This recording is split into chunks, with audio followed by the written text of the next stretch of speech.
Baleni. Waalaikumsalam warahmatullahi wabarakatuh. Apa kabar anak-anak? Baik, Bu. Hari ini masuk semua? Ada yang nggak masuk, Bu? Sakit, Bu. Saya absen dulu aja ya. Tidak. Risma? Hadir. Yasita? Hadir. Linda? Hadir, Bu. Najun? Hadir, Bu. PV? Sakit. Sakit, Bu. Ada suratnya? Nggak ada, Bu. Sakit apa ya? Sakit hati mungkin, Bu. Sakit hati. Oke. Pertemuan kita kali ini membahas teks ulasan. Ada yang udah tahu nggak apa teks ulasan? Teks yang berisi penilaian, Bu. Oke. Apa sih teks ulasan itu?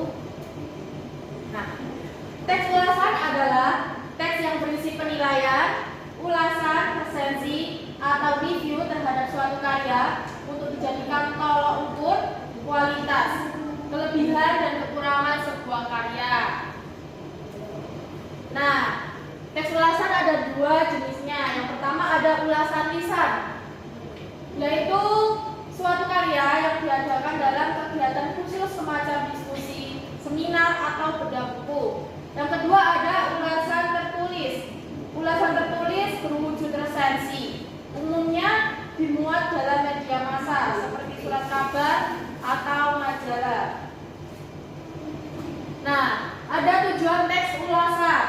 Tujuannya untuk menunjukkan sudut pandang atau keberpihakan penulis terhadap suatu hal atau karya. Apa sih fungsinya mengulas? Ada yang tahu nggak? Menceritakan kembali, Bu. Menceritakan kembali. Ada lagi? Mengomentari. Mengomentari. Sebuah karya. Iya. Mengomentari sebuah karya. Oke, nggak ada yang salah. Yuk.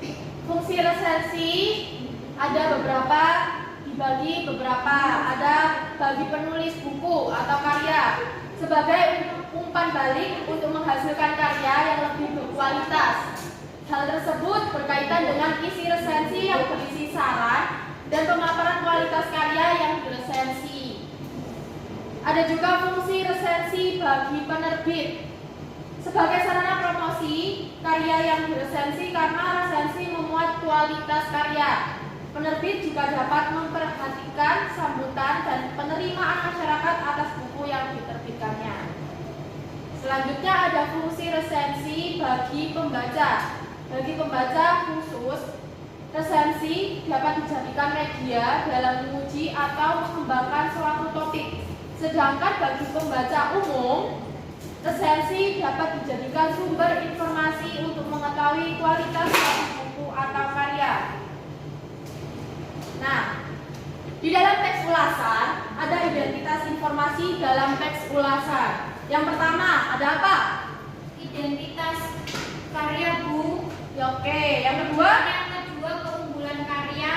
Dan Selanjutnya? yang ketiga yaitu kelemahan suatu karya, Bu.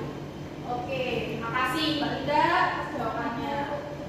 Selanjutnya ada struktur teks ulasan. Ada yang mau menyebutkan apa saja?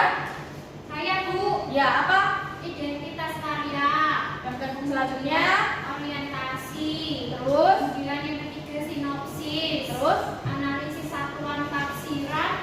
terus, Evaluasi. dan yang terakhir. Dan yang terakhir rangkuman, Bu. Oke, pintar.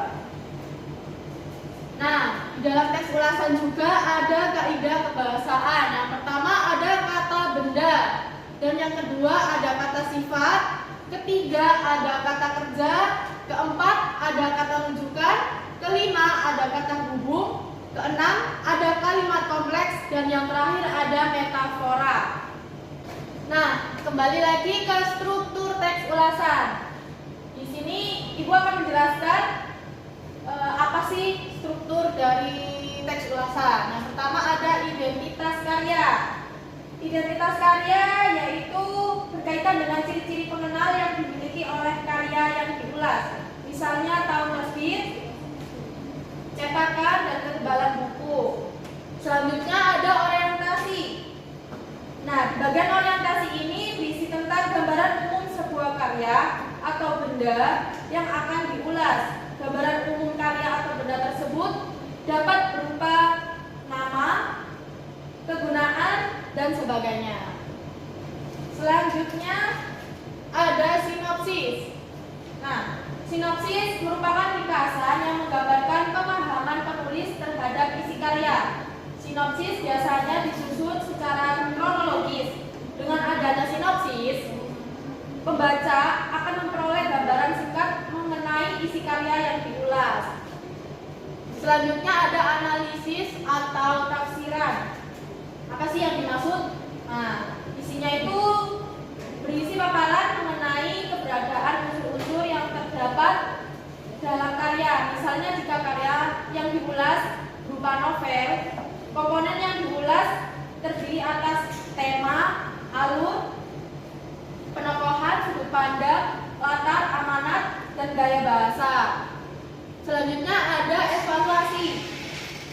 Isi dari evaluasi ini paparan mengenai keunggulan dan kelemahan karya yang diulas. Penjelasan mengenai kelebihan dan kekurangan karya biasanya disertai beberapa bukti dalam karya yang diulas. Jadi kalau nggak ada buktinya, nggak bisa. Selanjutnya ada rangkuman. Rangkuman ini bagian terakhir pada teks ulasan, yaitu berupa rekomendasi. Bagian ini merupakan bagian penutup yang memuat ulasan akhir berupa simpulan karya tersebut. Pada umumnya, bagian ini juga berisi ajakan pengulas kepada pembaca untuk membaca atau menikmati karya yang diulas secara utuh. Bagian rangkuman bersifat opsional atau bisa tidak ada, bisa ada. Oke, sampai struktur teks ulasan ada yang ditanyakan anak-anak? Tidak, Bu. Apa belum? Bu, masih belum. Lanjut ya? Ya. Oke, kita lanjut. Nah, sekarang kita akan membahas kaidah kebahasaan dalam teks ulasan. Di sini ada 7 kaidah kebahasaan. Yang pertama ada kata benda. Apa sih kata benda itu? Kata benda Kata yang menunjukkan benda, Bu, seperti meja, kursi, begitu, Bu. Oke, ini masih kurang tepat ya, benda.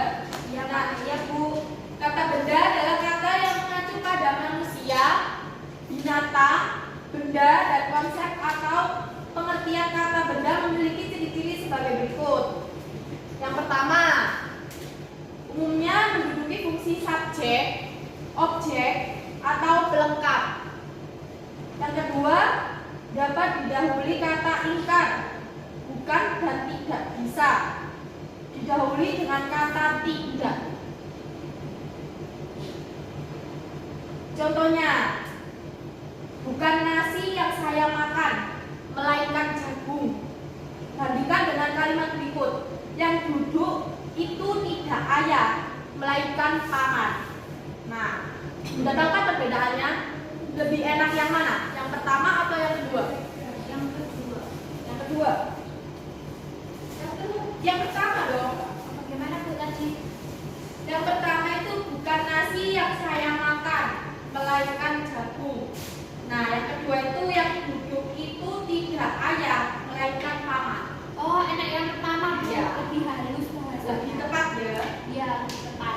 Nah, selanjutnya ada dapat diikuti kata sifat, baik secara langsung maupun dengan perantaraan kata yang perantaraan kata yang, oke, bukan ayam, yang. Iya. Contohnya, pekerjaan yang mudah, ibu yang baik hati. Itu namanya kata benda yang diikuti kata sifat. Paham? Sampai sini bisa dipahami? Paham, Bu. Oke. Kita lanjut ke kata sifat. Kata sifat atau adjektiva adalah kata yang dipakai untuk mengungkapkan sifat atau keadaan orang, benda, benda atau binatang. Nah, ada ciri-ciri kata sifat. Yang pertama dapat diberi keterangan pembanding seperti lebih, kurang, dan paling. Dan juga ada lainnya. Kita lanjut ke kata kerja. Kata kerja adalah kata yang mengandung makna perbuatan, proses, atau keadaan yang bukan sifat. Dan selanjutnya ada kata rujukan. Kata rujukan merupakan keterangan lanjutan yang merujuk pada partisipan tertentu. Dan ada kata hubung. Kata hubung teks ulasan banyak menggunakan kata hubung dan konjungsi. Biasanya dalam teks ulasan itu menggunakan kata hubung bahwa, yakni, yaitu. Itu yang sering digunakan dalam mengulas. Selanjutnya ada kalimat kompleks. Kalimat majemuk adalah kalimat yang terdiri atas dua pola kalimat atau dua klausa atau bisa lebih. Dan yang terakhir ada metafora. Metafora adalah pemakaian kata atau kelompok kata bukan dengan arti yang sebenarnya, melainkan sebagai lukisan yang berdasarkan persamaan atau perbandingan. Oke, sampai sini paham ya? Paham, Bu? Oke, mantap. Kita lanjut aja ya.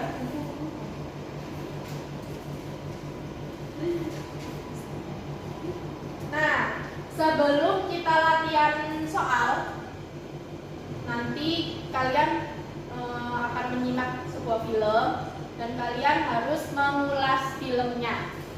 Ada yang tahu pernah lihat film Sepatu Dandan nggak? Belum ya? Oke, mari kita lihat. Ini Ibu paparkan film Sepatu Dandan. Bisa dilihat, ditonton, diresapi dengan baik. Nanti Ibu minta kalian buat mengulas film ini. Oke? Meluhur ke asmane wong tuh dadi yo pentekare bangsa.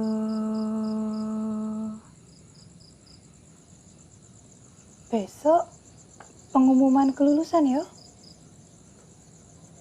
Inggih, Bu. Kata Bapak, kalau dalam SMP mau dibelikan sepatu. Yo, mudah-mudahan ada rezekinya yo. Nilai kamu juga harus bagus. Inggih, Bu. Mas, kalau Mas punya sepatu, aku boleh pinjam nggak? Lele, tak kira udah tidur. Ya pastinya kalau enggak, no. Tapi boleh. Mas, aku akan doakan. Mudah-mudahan di rapotnya Mas nggak ada nilai merah. Walah, Lele. Kalau kita rajin, ya nilai kita pasti bagus toh.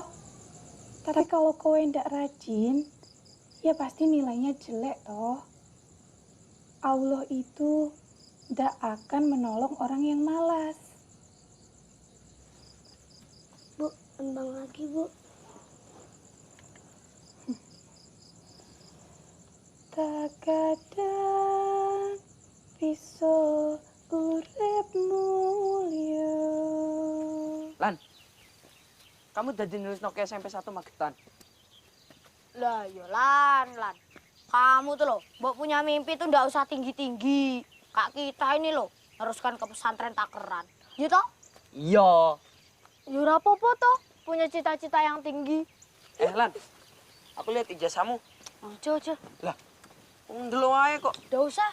Nulis yang abang ya? Ndak usah. Lan. Apa itu dah?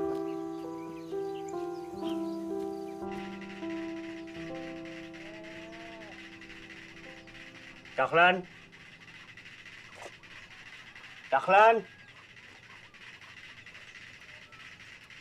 Dahlan.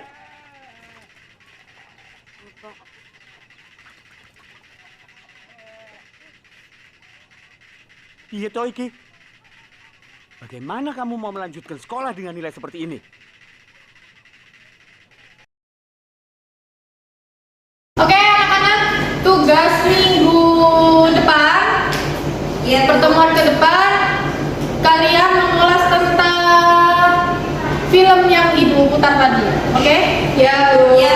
Apresiasi filmnya menurut pendapat kalian sendiri-sendiri, oke? Jadi membuat teks ulasan ya Bu. Iya. Dari film Sepatu Dahlan. Ya. Itu ya Bu. Itu untuk apresiasi sebuah film. Oke, paham ya? Paham Bu. Ada yang ditanyakan lagi tentang tugasnya? Tidak. Baik. Dari sini Ibu tutup dulu ya. Sampai ketemu di minggu depan. Terima kasih. Wassalamualaikum warahmatullahi wabarakatuh. Waalaikumsalam warahmatullahi wabarakatuh. Terima